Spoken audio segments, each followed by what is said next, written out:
Yeah, ready to go? Welcome. Very, very nice everyone joined, and we're now on Parsha Sav. The Torah portion of our week is Parsha Sav. Parsha Sav is on page 632. 632, okay. 632. Everyone has it? Yeah. Might as well also pass these around. We're not, that's not what we're starting off with, but we're gonna get there soon. There should be, let's see. Yeah, there'll be some others. Yeah, we have some more copies in the back. Okay. So we start off this week's parasha, Parsha Sav, where we begin to focus on a special part of the Mishkan, part where Mishkan was God's home in the desert. He used to go, imagine it was in a way a mobile home. The Beit HaMikdash, as we know, is the home for Hashem, it's the home for God. And the Mishkan was wherever the Jews would go, that's where they would make a home for God at that place. Wherever they would see the Anana Kavod, they would see the gods, the cloud go while they were traveling, wherever it would rest, that's where they would all build a Mishkan. It was a whole procession, how it would go. What was the sign? That was the sign. Where the cloud would stop, when the cloud would stop, that was the sign that this location is the place where the Mishkan will be. And I want to mention before we start that Yonatan just lost his grandfather. So I want to mention that our learning tonight should be Ilu Nishmat, should be in the merit of Ma'ashim Shalom. Ben Galina. Amil Ben Galina. Ma'ashim Shel Abba. Shel Abba Wolf. Wolf. Yeah. So the merit Amil ben Wolf. Yeah. Ken. So it's Amil, the son of Wolf. His neshama should have the greatest elevation. He should be a Melis Yosher, a real good advocate for the entire family, and we wish him long life and a lot of health in every aspect. Thanks. So we say that whenever the Mishkan, wherever the cloud would rest, that's how they knew that this is the place for it to build it. And what happened was, they would go and there was a whole procession. You first had the people, the Leviim, the Levites who would carry the wood, they would actually build the structure, then they would be the ones who would bring the covering, and then they would actually bring all the different kelim, all the different articles that they would use, that was actually the vessels that were in the Mishkan. And then, so by the time then the Aron would come, then the ark would come, where that had the luchot, that would have the tablets, and that's how they would build the Mishkan in each place. One of the kelim, one of the utensils of the Mishkan was the altar, the mizbeach. On the mizbeach, that's what they used to bring the karbanot. They used to bring the sacrifices, which means each day, as we know, we pray 3 times a day. Does anybody know why we pray 3 times a day? Because we used to sacrifice 3 times a day. We used to sacrifice every day, twice a day. Twice a day. Oh, no problem. You got it, definitely 100% right, Dekel. Not 100%. You're on the right track. We used to sacrifice twice. It's called the Korban Tamid. It's called the consistent Korban, the consistent sacrifice. Every day they would bring this sacrifice, both in the morning and in the afternoon. That's why we have the morning prayers called Shacharit, is the morning prayers, and then the morning would go up until Chatzot midday, and that's why we pray Shacharit up until midday. We pray, and that's why they bring that sacrifice. The afternoon sacrifice we bring up until the evening, and therefore we daven mincha up until the evening. On Shabbat, what do we do on Shabbat? We add something. We add an extra prayer. What's the prayer called? I announce it each time. I don't know if I always say the name. It's called Musaf. Musaf. What does Musaf mean? Something Addition. Because there was an additional sacrifice they would bring for Shabbat. Just as a shacharit, you can pray up to Chatzot hayom, after 12, it's not supposed to be certain, because I know they do it very early, maybe because I need to go to work or stuff like that. So you're able, ideally you're supposed to pray, so there's two aspects. The Shema prayer you're supposed to say before 3 hours into the day. So I'll give everyone a breakdown. Yeah. We actually spoke about this once. There's what's called Sha'at Zmaniyot, which means hours which follow the time periods of time. So for example, when we say a day in Jewish law, we're saying that we're splitting up the day period into 12 hours. So if you would have split up today into 12 hours, the day period, how long would each hour be? Is hour or the half? It's 12 hours. Half day is 12 hours. Yes, but when you say 12 hours, Yeah. when did that start? One in the morning. Started at midnight. Well, after midnight, one in So the Saturday. is that during the daytime or during the evening time? Well, when you're starting, or I think at midnight starting. In the morning. Is that day or It when will we be say the day? yeah. That would be day. Why is that day? Because we decided it's day. Yeah. We arbitrarily decided that 12 midnight is day. But is it really day? No. No, it's Sunrise. middle of the night. Yeah. I'm saying someone goes to say, I went to sleep when you say 12 midnight, it's already morning. Why aren't you getting up? Right? Right? It's not really, but we arbitrarily decided that 12 midnight will be the start of the new day. Right? Yeah. Start of the new day. But it's not really the morning, quote unquote. When do we really start the morning? That's when the sun begins to rise. That's when the morning really begins. So now, when we start from then until the evening, until when the sun sets, we split up that part, or when nightfall, whatever. It's already the discussion of how you split it up. But let's say we split it up that period of time when it's daylight into 12 parts. So throughout the year, those 12 parts will fluctuate. Depending on the weather or season. Well, season, not the weather. Yeah, The season. But season, you're correct, 100%, depending on the season. So in the winter months, that's the day period gets shorter, and therefore the hours of that day become also shorter. So you can get here in this area, you can get an hour of the halachic hour, according to Jewish law, that will be about 40 minutes at its smallest amount. Which means the fourth hour of the day will be starting counting 40 minutes, 4 times 40 minutes from when it becomes sunrise. That's just a lot of back and forth if you're going to do it in shul. So you hear, that's why you just look at it's already worked out all thing. I just look at a website and I'll be able to tell you exactly when that hour is. The time of it. But I'm still saying it's still because the day's shorter. If you're going to daven in shul, right, make sure it's close by. Otherwise, you're going to be a yo-yo. Oh, you're right. You're 100%. No. Yeah. So for example, during the Shabbos, on a Shabbos in the very short weeks, the Shabbos the mincha could become, you have Shachris, people will finish, let's say, I don't know, 11:30, 12:30, depending where you're going or what you're doing, but then mincha will already be the latest you should pray mincha is about 3:30. So you're back again. And then the Ma'ariv prayer will be another hour and a half later. So you're right. In the shorter weeks, you're back and forth. As opposed to the longer weeks, as we're now changing the clock, it will now be much longer, right? Yeah. It will now be much longer. So an hour can actually be an hour and 20 minutes, or an hour and 30 minutes. I forgot, I think the longest may be an hour and 40 minutes. I have to double check. And that's here, I'm talking about here. So we're down to the fourth hour of the day. So the Shema, you're supposed to say by the third hour of the day. The pray ideally should be by the fourth hour of the day. In a time when someone's not able to, they're able to pray up to midday.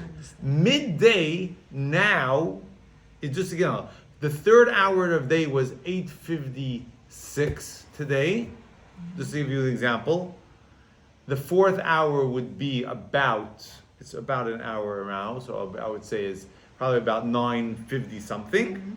And the midday we're dealing with something about 12:08. That would be midday.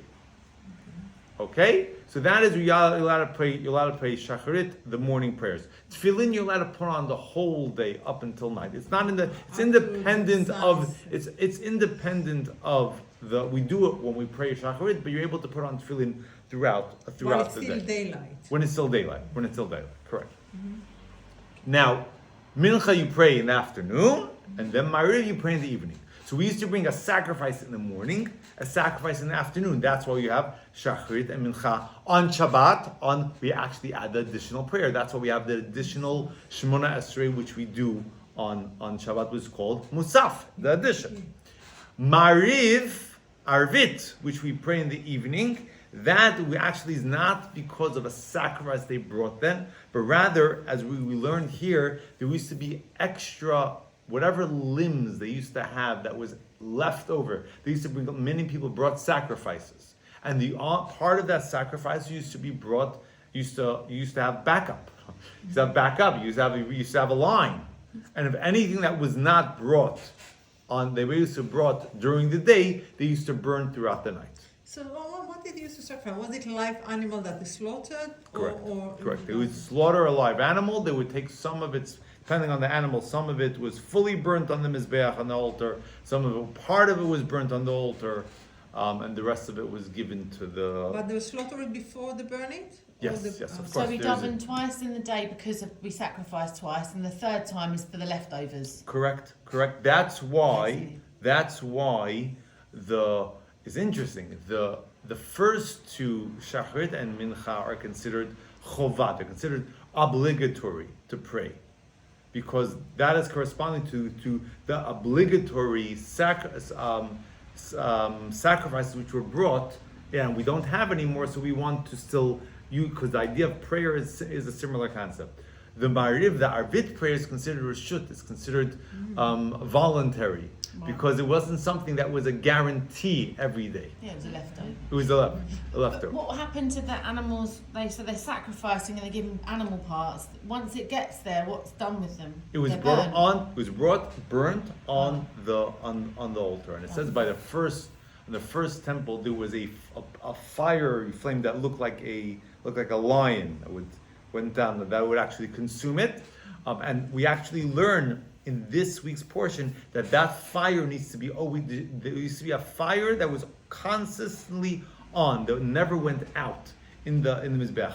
Eish tukad al mizbeach lo sichbeh. It says there has to be a consistent flame that was always burning. Throughout 354 days in the year. You know why I said 350? It's not 65, right?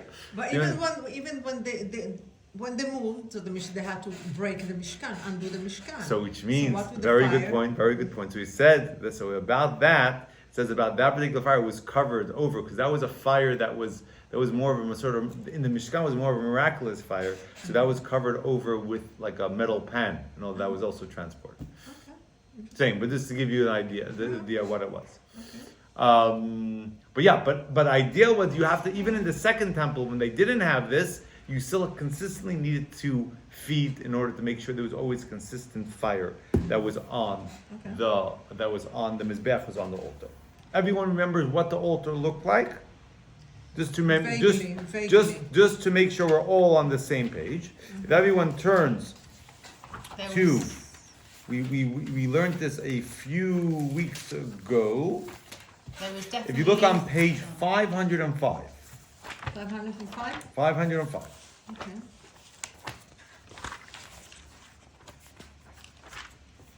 There was some amber. No. Oh right. Oh, this is the outer altar. Oh right. This is. So look on page 505. You have a picture. You have a picture of what the altar would look like.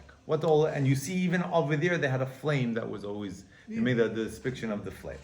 So that was, you had a ramp that would lead up. It says you should not put up steps. It says in the end of Parashat Mishpatim, the portion of Mishpatim, you should not put up steps, but rather you should have a ramp that we should lead up, and that's how they would go up the ramp, and they would actually bring put it on the flame, or put it on the flame. Yeah. Put it on the flame. Correct. Why no steps? Is there any? Why not steps? Because it says when you put up steps, you reveal part of your Animals. of your innards, of your inner parts of your body, which is not sneut, is not okay. modest.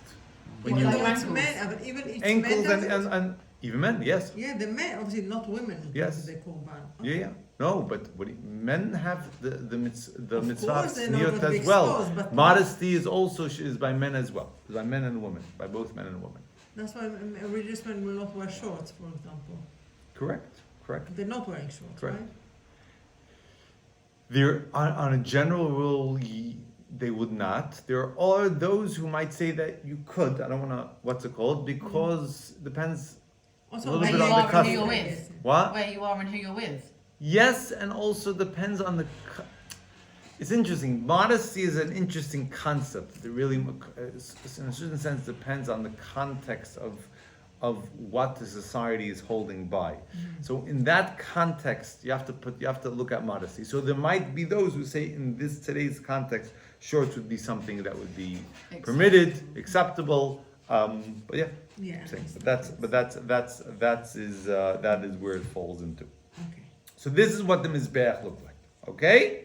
So that would be, so going back to what we're saying, that we have to, you used to bring the Karban, you used to have the sacrifice that would be in the morning and the afternoon, and then it would be left over in the evening.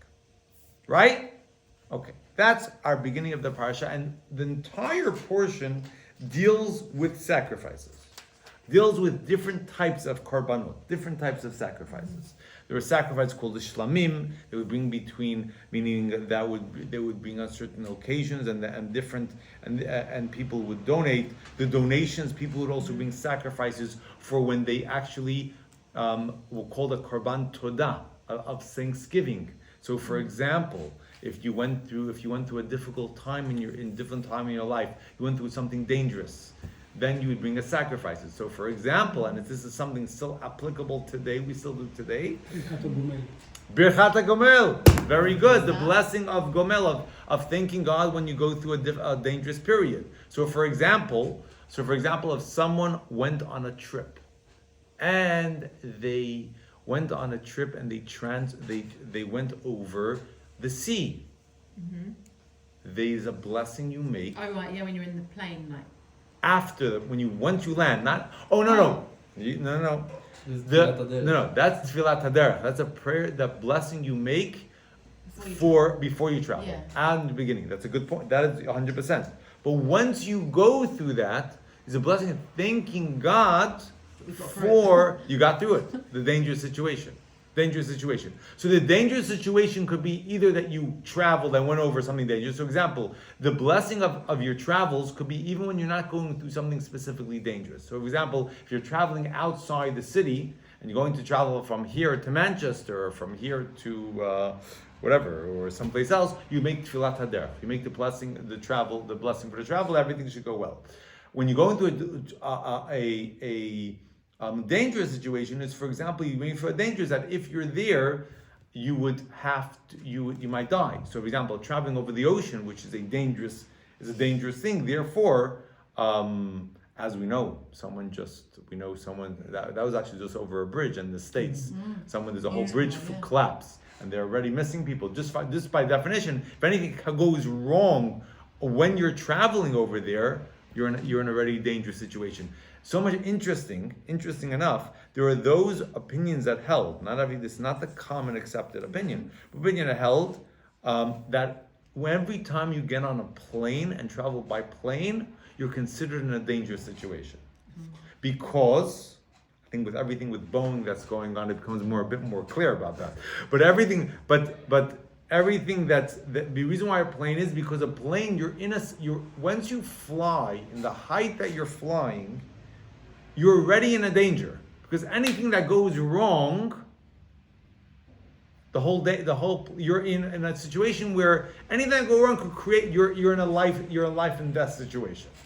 And therefore it was held that if you fly, even if you don't fly over an ocean, you fly from here to Manchester. I'm not sure if there's even flights from here to Manchester. It used to be. Oh yeah? I flew to Manchester before on an airline called Dan Air. Oh really? Yeah, Okay. yeah. Okay. I'm saying beautiful. So if you flew from here to Manchester, you would then what's it called? You would Birkat then Gomel. you would make a birkat gomel You do it after you land. after you land. After you land. Even though driving a car is more dangerous. Yeah. So in a way, there's more accidents about driving the car. So this is the aspect. So in the discussion of then is you're not driving a car could have more accidents, but the actual drive in the car you're not in danger. Versus flying the plane, the place we are in when you're traveling is a dangerous. You're already in a danger. So that would be the difference. Now, as I said, not everyone holds like this. There are those who follow that, but not everyone holds like this. For that reason, most people only when they travel over an ocean, which is considered. So, for example, flying over from here to the United States, or also, I imagine from Israel, you also fly everywhere, over. because England is an island. Every Correct. other country. you Correct. need to Anytime you have to fly over, that's true. Because I was already thinking from You Europe, still but think you're right. you're But it's American, 100. you're You're thinking American. Yeah, you're right. You're right. So therefore, on that aspect, every time you need to make the what's it called. So, or you went through. If someone was locked up in prison for a long period of time, they also need to. Or you went through a danger. The person in prison makes But- the but prayer. Correct, But how correct. often? If they've got. No, once they leave, once they get out. Oh. Once they get out. Yeah, but Rabbi, flying anywhere because It's once you leave the dangerous sin. Yeah, Once you you're said it was leaving, an That's what you're I'm saying, like, thanking thank God. That's what Todah means. What does say Todah it, means? well, Enough. No? Todah. Thank you. Oh. Oh, sorry. Thank you. Yeah, Sorry. that's it. Oh. It means thank you. No, but- Korban Todah means the sacrifice of saying thank you. Yes, but Rabbi, flying, if you think about it, it doesn't matter if you oversee or not, because when the plane take off and you're really high, crash is crash. If you're on the road, That's on the sea, that's even the if going to difference. That's Manchester. that opinion that held that way. Yeah. Held that way because when you're flying, the height and everything about it, Yeah. you're in a danger, and therefore it says no matter where you fly, I agree. it's So, easier. is there a prayer for a prisoner to get out? There's a prayer to thank once he's out, but is there a prayer when he's in to get out? Or is he, I'm sure there's the nothing parents- specific, or is there? Is there any specific prayer of But if getting he's out in of prison, prison? he probably I need to be mean, there. obviously it's determined on how much time you've been given, but there's hope, there's wishful thinking, isn't there? Depends. If There is someone's there crying, is. you pay I'm the saying, is there a price. specific prayer focusing on that? I Yeah. don't think so. Because we I hope don't to think think that us Jewish people aren't criminals and we don't go to prison. Well, throughout But there history, are. we didn't always go to prison because of things that we did. Things that we were accused of doing. Yeah, that's That it. I have always- to pay the price for the action, for the crime, for the sins, No, whatever. what I'm saying is there were throughout history, Jews were unfortunately imprisoned for crimes that they didn't Yes, commit. absolutely. But But that generally doesn't mean to speaking, say that there aren't There are Jewish Jews who people in commit crimes. prison that But you should are- just know. You should just know. יש We אסירי met. ציון, אסירי ציון. They're supposed to be, you know That's אסירי yes, ציון. yes. But I want to say I forgot how many months. 2 years ago, it was during COVID. We met. We were going at that point. The only place you could go out to was parks with the kids, right? During COVID. So we went to the park and we met people. They were just chatting, and there she works in the prison in Woolwich. In Thamesmead. I've been to that for work. Oh, in Thamesmead. I'll tell you a story after you told me yours. Okay. So she said that somebody who works there. She says, it's interesting, she said. We asked them, are you in touch with any Jews there? She says, it's interesting. One of the least, in population-wise, of the prisoners is the Jews. We don't have any Jews, and I haven't seen any, what's it called? So she found it interesting. Yeah. It's a by the Says a way. lot. That's a by the way point of view. But you're right. I'm not saying there are Jewish criminals. There are Jewish criminals, and those that need to be punished. Don't get me wrong. I'm just trying to say, bring up the point. But going up but you're right. If there is a specific prayer, I don't know of a specific prayer for that. We do say, if you just recognize that there were the concept of being captured, of people who are in prisons, for example, that we say that prayer of Achenu, which we see every Shabbat, of it to be released, God should release them from their captivity, that we do say for people who are captives, who are taken hostage. Which is different for someone who's Yeah. committed a crime. Correct. Yeah. But if someone who would be taken hostage, the prayer that they would say once they're released from that would be this bracha of Hagomel. Where do we make this bracha from? Meaning that was they used to bring in the times of the temple, they would bring what's called a korban todah, of sacrifice of thanks. Thank you. From the aspect of thanking God for releasing them of this pain. When you used to be able to have a child, bring a korban, a sacrifice of thanks, you bring a sacrifice for now. It wasn't the korban of Todah, it was other sacrifice. What do you mean having a child? You mean giving birth? Giving birth. Yeah, because that's a life-threatening situation. Right, so that wouldn't be a korban sacrifice. It was a different sacrifice No, that it's you to brought. thank God that blessed us with child. That for that, but that was a different sacrifice. Do you do sacrifice today? Because I know in Israel they try to do settlers. Some of them very radical. They try to do it, and so the Israeli can. זוכר שהם ניסו להקריב, שהם ניסו להקריב קורבן בהר הבית, והמשטרה Right. כדי So לא let me just put. So what you're referring to, if you are to make sacrifices, on all the sacrifices besides one, you would not be allowed to do unless you have a Beit HaMikdash, unless you have a temple. That's what they do it on הר הבית. האדמה? בהר הבית. Wait. Yeah. What's the one Wait, that wait, you can one. do without a temple? Okay. You could maybe say is two. I should say is two because that's not connected with that. But first of all, is what's called the Korban Pesach, the that's Passover, the Korban Pesach. The Korban Pesach is a sacrifice that it was done. You're supposed to do it. It doesn't not necessarily connected with the temple, but rather connected to do it on the mount, on the Temple Mount. And that sacrifice when you make on Temple Mount, when you have your Seder, which we're coming up to now, the real ideal of a Seder is to have with it the meat of this sacrifice, and they would actually roast it. Each family, you would slaughter it there on the Temple Mount and roast it, and it has to be completely roasted. And in the evening of the Passover Seder, each family would get together and eat from that sacrifice. That's what I want to do. And that was what's called the afikoman. The real afikoman, the real dessert, which literally translates as dessert, should be the meat of the So what do we do now then? We eat matzah instead. Oh, okay. Sorry, what? Sorry. Much more We civilized. eat matzah instead. Why don't we eat meat? Why is it the matzah? I know Oh, that. because we specifically don't want to eat meat to make it look like we're eating from the carb. We actually have a sacrifice. That's why, interesting. What? Let me just give some background. On the Seder plate, where we have the zrah, you know what the zrah is? On the right top hand corner is what's called, you have on the Seder plate, you have 6 items. Right? You have the 6 items of the Seder plate. On the right top hand corner, you have called the zrah, which is generally a piece of Lamb. Oh. It can be lamb. It could be. You might have some people might have lamb. I don't know, but I heard Some- it's very popular.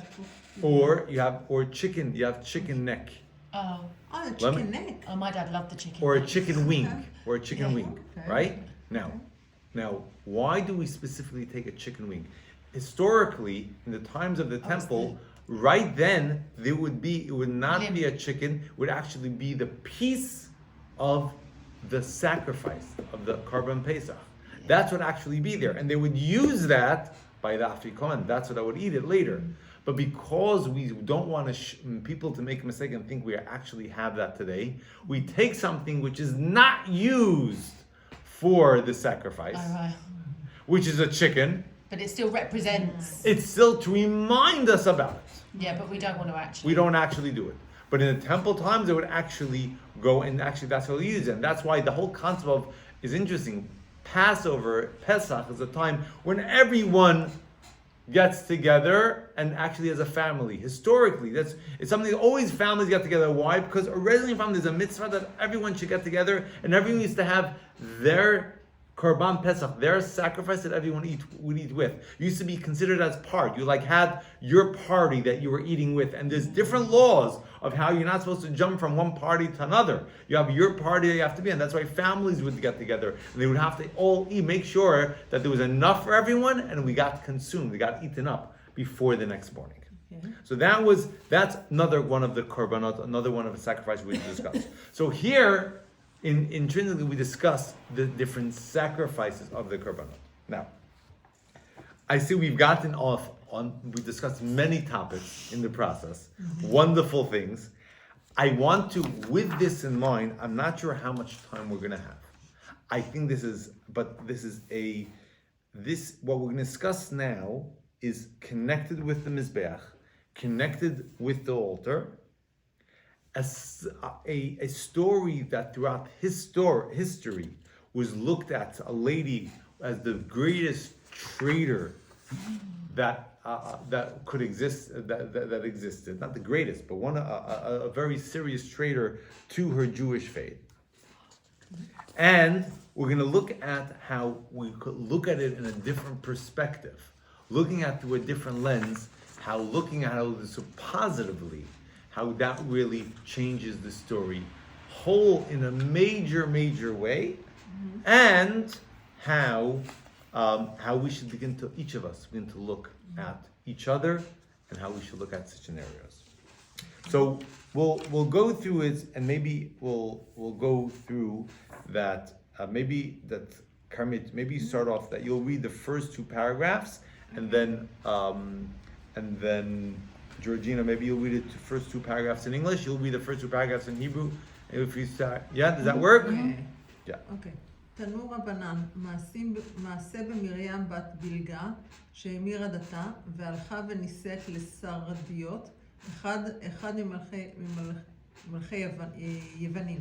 כשנכנסו יוונים להיכל, הייתה מבעטת בסנדלה על גבי המזבח, ואמרה, לוקוס, עד מתי אתה מכלה ממונן של ישראל, ואי אתה עומד עליהם בשעת הדחק. כששמעו חכמים בדבר, קבעו את הבעתה וסתמו את חלונה. ושואלים, משום ביתו כונסים אנו אותו? אמר אביה. כן, והטעם הוא כפי שאומרים בני אדם, שיחתו של תינוק בשוק, או משל אביו או משל אמו. מרים בלגה לא הייתה מדברת כך, אילולא שמעה כגון זה בבית הוריה. להמשיך? או... Yeah, maybe she'll read it in English, and then we'll go. What, carry on? No, just read it from the beginning. So read it in English. Oh, okay. The sages taught, a young woman named Miriam, the daughter of Bilgah, renounced her faith and went and married a Greek officer. When the Greeks entered the holy temple, Miriam followed them, kicking in the altar with her shoes, saying, "Wolf, wolf." Oh, there you go. It's my stepmother. How long will you continue to consume the property of the... Do you mind if I just answer the call? Sure, no problem. You go ahead. Of the Jewish people, and yet fail to assist them when they are in trouble. When the sages heard what happened, they fixed the Bilga family's ring in place and closed the alcove. What was the entire family punished for the accounts of Miriam's actions?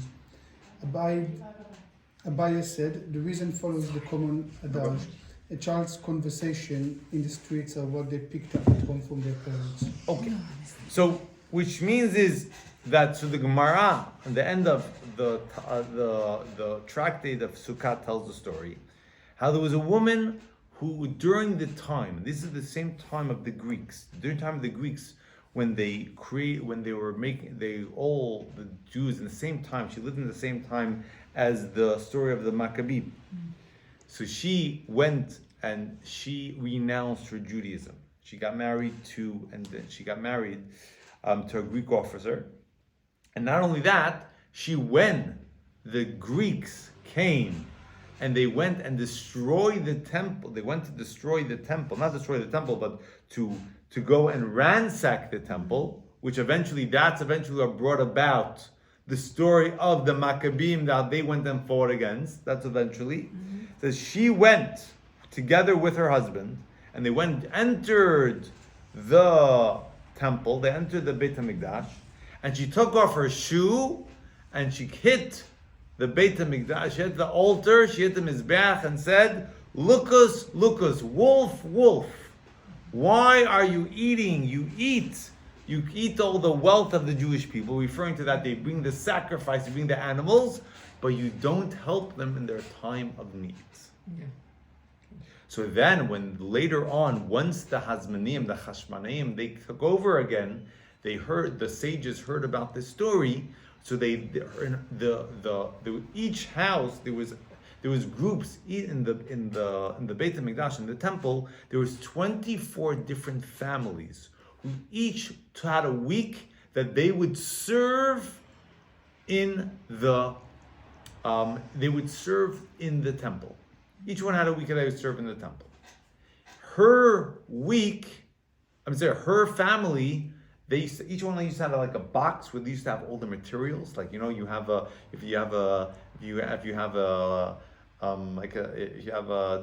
bunch of teams, and each team has their shelf, which whenever they needed to get their materials, they would go and open it. So when they heard about it, they basically closed up the box of this family. They heard what she did, and they created issues for this family because of her actions. So the Gemara says, what did the whole family do wrong? One lady did something. Why should they punish the entire family? So the Gemara answers, Abaya says, a child speaks what they hear at home. The fact that she spoke that way means that that's what she was educated that way. She was educated that way. And therefore, that's why it also reflects that there was an issue with the family. It wasn't just an issue with her. Then continue. Maybe read the next part in Hebrew, and then the next two paragraphs in Hebrew, and then Georgina will read the... ושואלים ומשום אביה ואימה של מרים, זו כונסים אנו את כל המשמרת, אמר רביי, כבר אמרו אוי לרשע, אוי לשכנו. מסיימים את המסכת בדבר טוב, טוב לצדיק וטוב לשכנו, שנאמר, אמרו צדיק כי טוב, כי פרי מעלליהם יאכלו. שאף שכני הצדיק אומרים כי טוב שהם נהנים מקרבתו. Why was the entire extended family punished on account of her mother and father? Is it Abai? Yeah, Abai said, the verse states, woe is to the sinner and woe is to their neighbour.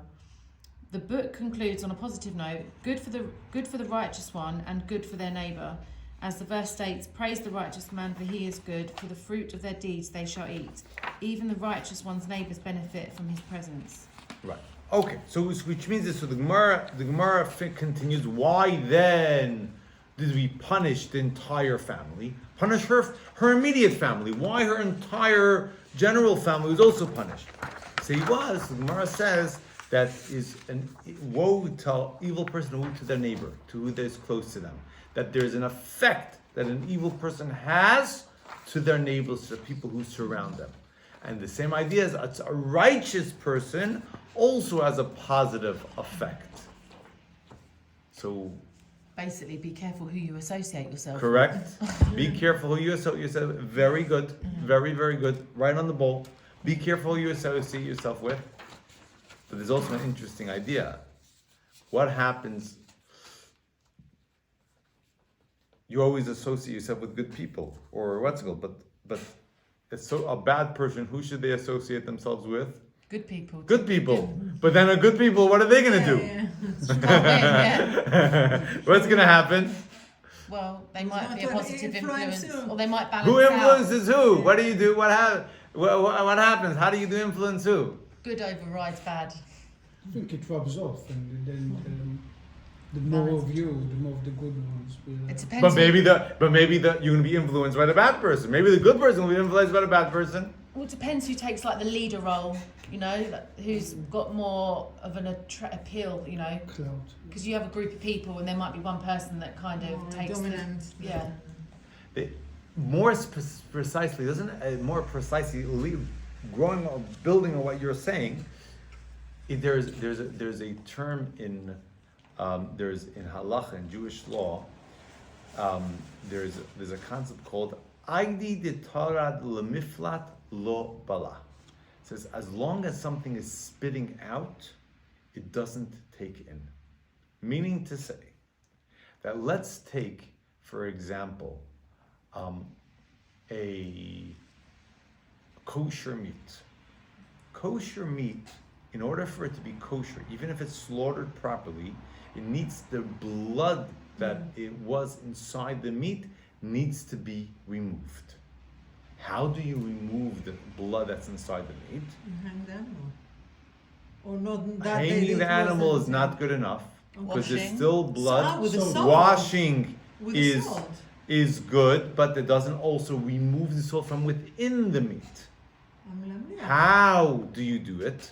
And I was walking in Aldi 2 days ago on Purim, and I hear someone say to their friend, "We need some kosher salt." Can't find kosher salt anywhere. Can't find salt is not anywhere. Yeah. Where does the term kosher salt come from? I don't know. Never thought about I it. don't even know what the difference is. What is the kosher salt? Why is He it? says kosher This salt. says kosher salt. What is it all about? I read about this. The shape of the salt. It's It's very grain. it's coarse salt. Yeah, coarse salt. Yeah. Coarse hard things of coarse salt. Yeah. That was used for koshering.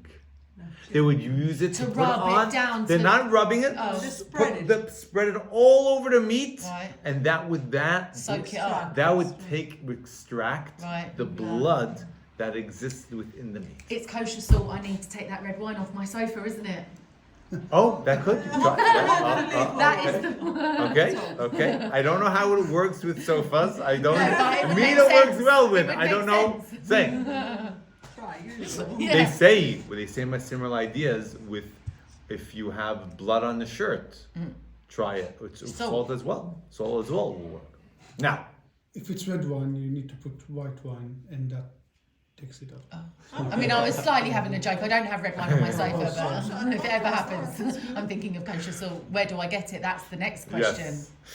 Actually, that's a serious question. Is it Where do I buy coarse kosher salt? salt? Okay, well, this is a discussion for afterwards. America. New York. It's easy to- Well, in New York, you could Not in Aldi. over there. You can't get it in Aldi. Or Lidl. I'm saying is you can't. It's interesting with kosher salt. You could probably get it. The place you can get it in for Passover. You could definitely get kosher salt. You'll see it all over.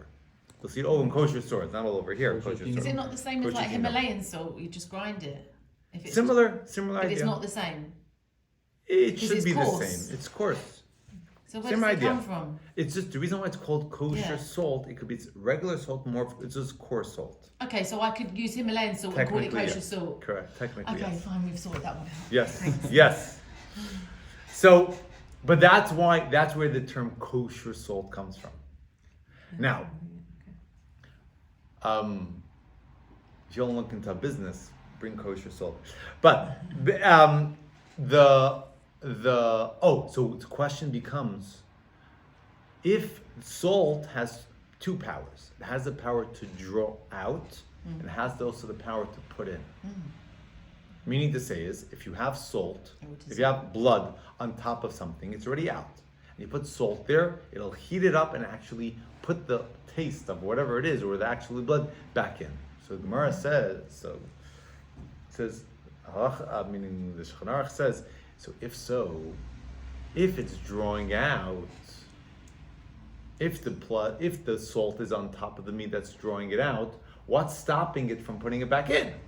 So which means is you're drawing out the blood from the meat and then you're putting it back in. What did you gain? Gemara says the following. Aidi de Torah b'lemiflat labala. Meaning to say that as long as it's spitting out, as long as it's giving, the meat is giving out, it's not able to swallow itself inside. Meaning to say, as long as a person is giving, they don't absorb themselves. So going back to our question, if you have a good person, and when you have the bad person should be once associated with the person, good person. But what should a good person react? What's the answer? If a good person is in a position where they're able to constantly be giving, it's fine. You're not gonna yourself get affected. But if you begin to begin on the receiving end, You're in trouble. at that point, find yourself new companionship. Or stop being good. This is Better. a person who's already good. What we're saying is right? We said you're was saying, if you're already good, but it's still affecting you. if you're now it's at a time to point change where your you're company. stopping to give, you're now you stop giving now. Yeah, You're also receiving. yeah, At that point, make sure if you're associated with people who are negative, yeah, then they'll also be having a negative impact on you. yeah. unless you're able Constantly to, giving. Yeah, but that's If you're- sometimes hard. 100%. But that's why you have to be careful. Be careful you associate, and if Yeah. you are associating with people who are negative, make sure you're constantly giving. Mm-hmm. And that's where that point from.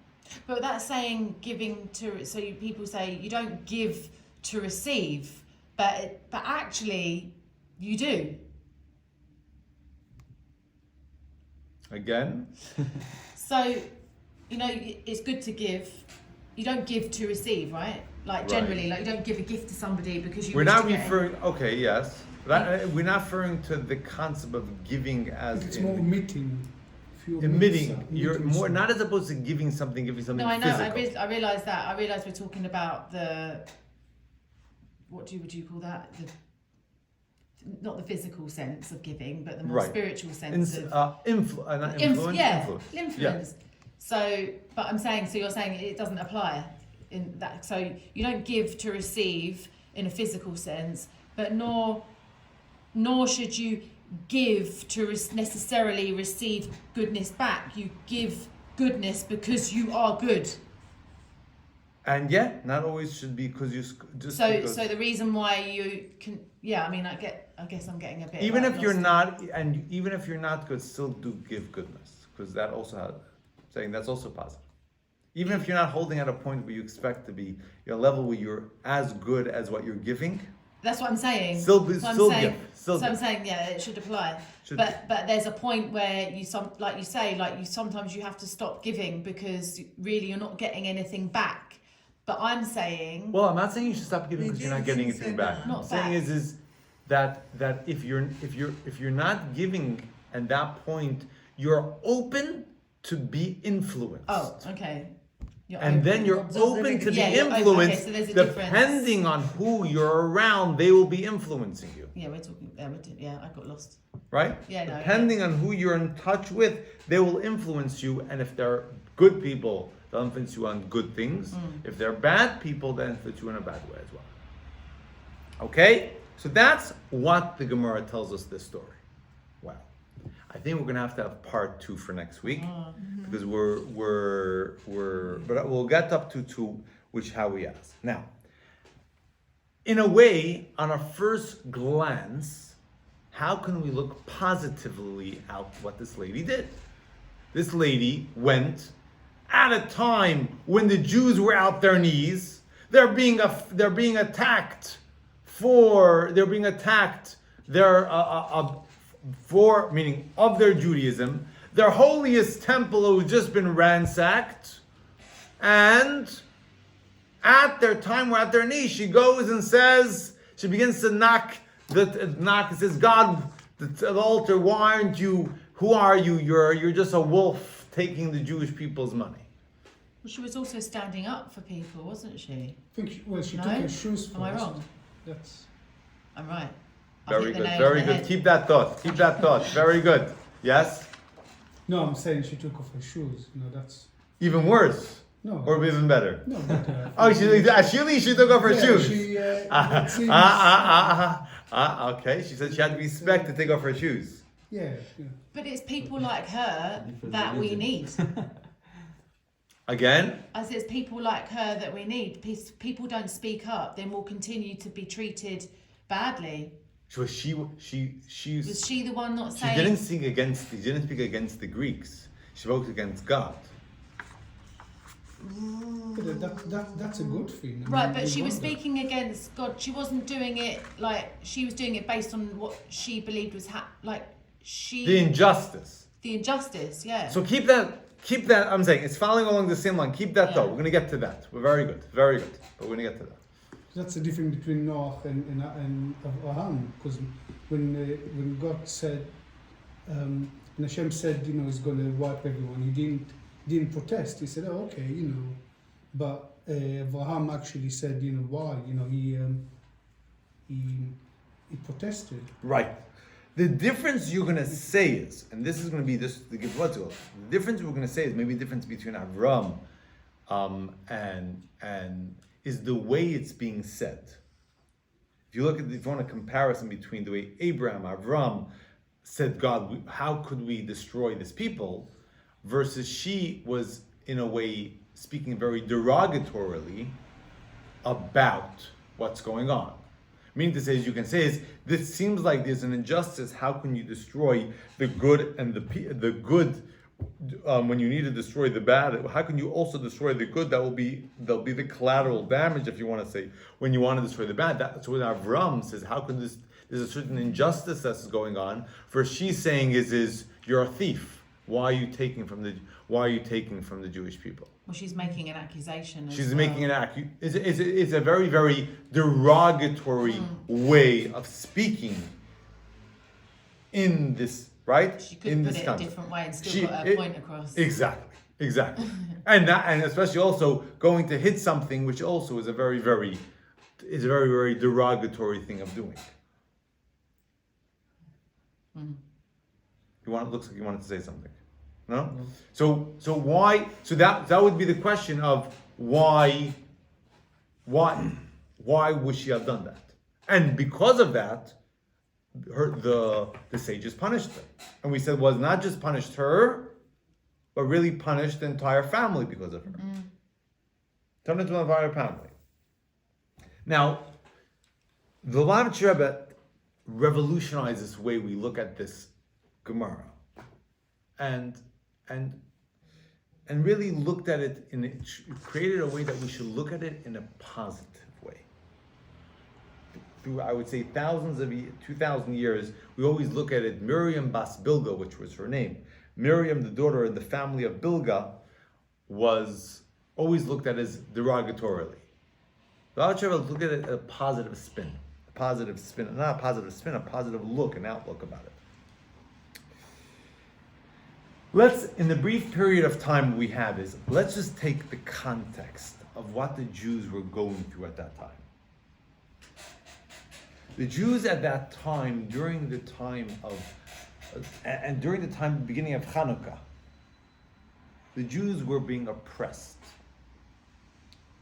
The degrees made many, many difficult decrees on the Jewish people about what they could do and what they couldn't do.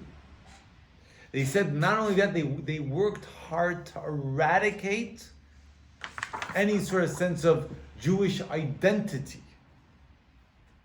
But the Jews still worked hard to persevere. It says when you have the beam in your house, you have to put on your beam of your house that the Jews have no connection to the Jewish God. That's what they say. Every Jew had to do that. It says, Al Karnei Asher, if you had an ox, you have to write on the ox, I don't have any connection to God. That was a decree. One time I read a masterful thing of why do they care about the ox? It's because it used to be at those days, the ox, instead of having the bottles that they used to feed the children with, was with ox horns. And they wanted to educate the children from a very young age that there's no God, that they shouldn't have any connection. We're only Greek mythology. That's why they said even on the ox, not on the other animal. Mm-hmm. But it says that the Jews at that point, you know what they did when they made that decree? When they said you have to put on the beams of your house, you know what they said? The Jews, they removed the beams, the main support beams. It says when you have to take away all the oxen, you have to write on all the oxen, the Jews sold all their oxen. Just not to have to do what they asked them to do. It continued. Another thing is that they had to, it says the Jews, that they closed down, the way they had to close down all the mikvot. All the mikvahs, there's a mitzvah of a woman wants to get married to immerse in a mikvah before relations. Mm-hmm. And they said that they would close down all the mikvot, they close down all the ritual baths. And what happens is man and wife would separate it. They were not intimate together.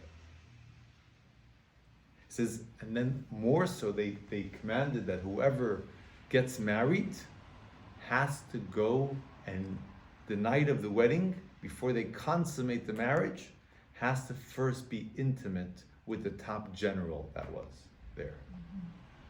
Quite disgusting. Quite atrocious of what they did. That's what they were going through at that time. You would have imagined that with all the different difficulties that were going on, you would have imagined that many Jews would have abandoned Judaism. It was very difficult to be Jewish. A lot of people along the history prefer to die than to go against their Judaism. But Yeah, you but see that. But you would have imagined in a logical point of view, of course. people would have abandoned Judaism. Yeah. But instead of abandoning Judaism, you see the Jews persevered. Mm-hmm. And therefore, the first thing the Rabbi Shabbat asked was, why does the Torah mention her name? Why does it mention her name at all? Why does it say who she was? Why does it say? Why does it say? Why does it need to? Because she didn't act. Even though she married a Greek, who's it? A Greek A Greek soldier. officer. Yeah. She still, and even though she cried wolf wolf, she still didn't, like, she still backed her people, even though it was. Well, she on its surface. She's I'll make still- it. Because we need to finish for this Okay. today. There's, on the surface, we don't speak negatively about. And Torah goes out great lengths not to speak negatively about people. The same story could have written without her name. A girl from this family did this. Doesn't have to say who she was. Why did they mention her name? Why does it mention her name? Remember? Why? It doesn't. What's the point of that? What, the point of mentioning her name? Yes. Because she was a person. 100%. But when you wanna, if I was gonna say is if someone called Sam Taylor went and did something wrong. Oh, so she would be an example for other things. So if someone says Sam Taylor did something wrong, if I want to say we shouldn't do like Sam Taylor did, I could say there was a person who did this and this. This is wrong, don't do it. When I'm mentioning Sam Taylor's name, But I think it's more simple. When you So the name act is someone, it's a synonym bit. the with Torah name. seems to, and that's opposite of what the Torah seems to do. Do you know what the Torah goes at great length not to mention something negative about even an animal? Okay, so what's different here? Why does it mention something negative about her?